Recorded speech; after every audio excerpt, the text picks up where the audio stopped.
안녕하세요. 일주일 동안 잘 지내셨죠? 오늘은 내 집 마련 준비편 2편이고요. 종잣돈 모으는 방법에 대해서 알아보겠습니다.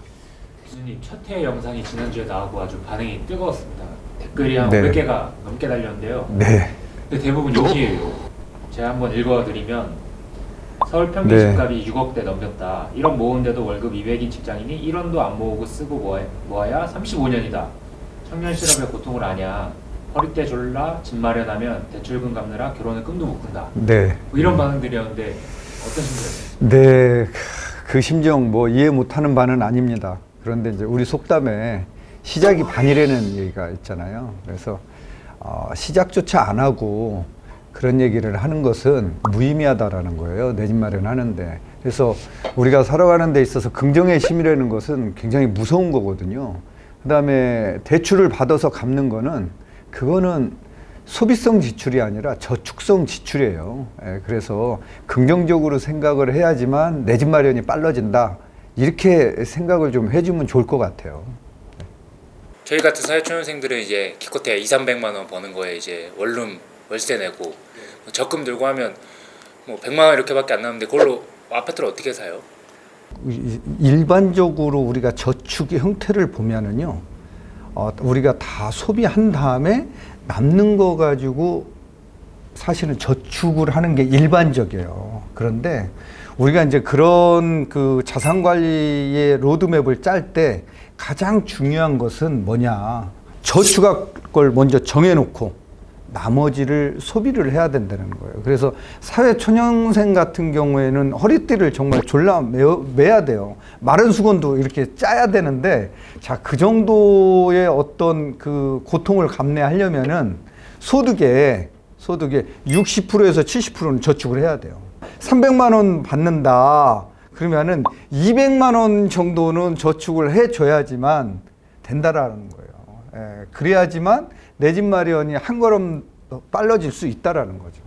그럼 이게 60%까지 모으면 얼마 정도 이제 모아야 이제 부동산 투자를 할 수 있는 거예요? 뭐 1,000만 원이어도 할 수 있는 건가요? 1,000만 원은 조금 이제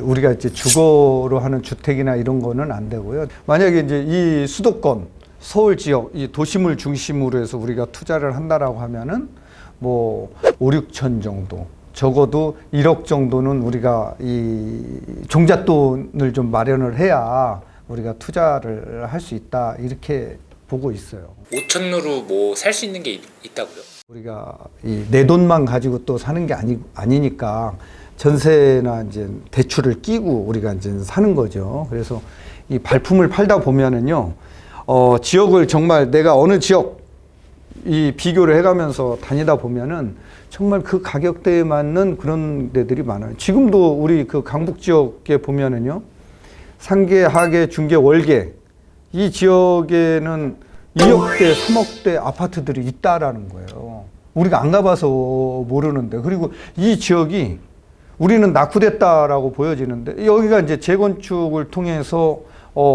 신규 아파트가 들어서기 시작하면은 여기도 굉장히 좋아질 수밖에 없는 그런 지역이다라는 거예요. 그래서 우리가 이제 이런 지역도 좀 한번 고려해 보고 내 집 마련에 대한 그런 꿈을 키워나가는 게 좋을 것 같아요.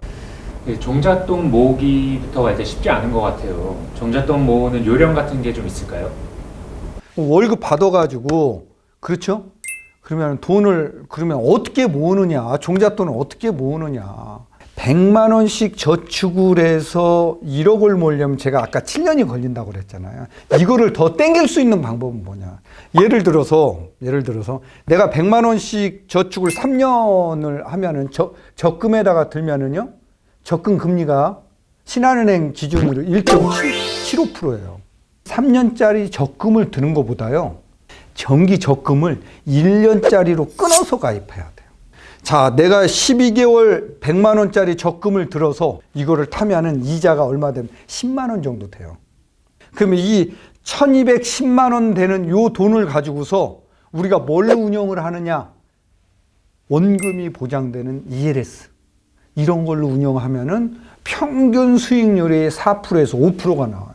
3년이면은 적금을 3년짜리 드는 것보다 83만 원이 더 나와요. 월로 따졌을 때 23,000원이 더 나와요, 이자가.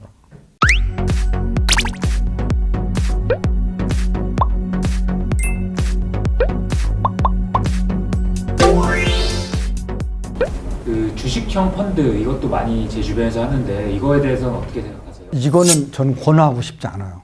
적립식 펀드보다는 우리가 종잣돈을 모을 때는 거북이처럼 한 걸음 한 걸음 가야 된다는 거죠. 굴릴 때는 원금이 보장되는 이 기준, 이 원칙하에서 굴려야 된다는 거죠. 종잣돈 뭐 100만 원씩 모아가지고 어느 세월에 돈 모아서 집 사겠어요? 그러니까 좀 투자 같은 거 좀 해서 주식도 투자를 하고 P2P도 투자를 하고 또 뭐 우리 그 가상화폐도 좀 투자를 했으면 좋겠는데 그래 좀 빨리 모아가지고 빨리 집 사야 되는 거 아닌가요? 아, 예, 이게 이제 이게 사회 초년생들은요 그런 생각을 되게 많이 합니다. 되게 많이 하는데 빨리 가다가 혼자 이렇게 빨리 가다가 이게 넘어질 수 있다라는 거예요. 이제 이 폭망하시는 분들 보면은요 성급하게 선물 투자하거나 주식 투자하거나 가상화폐 이런 걸로 투자해서 이렇게 망하시는 분들이 많거든요. 진짜 기본적인 종잣돈은 거북이처럼 한 걸음 한 걸음 조금 늦더라도 이렇게 나가는 게 맞다라는 거예요. 그래서 요즘 연봉 뭐 회사 들어가면은요 4, 5천 정도 받잖아요. 자, 이 연봉을 나는 3년을 어떻게 모을 것이냐. 입사 후 3년이 관건이라고 보고 있고요.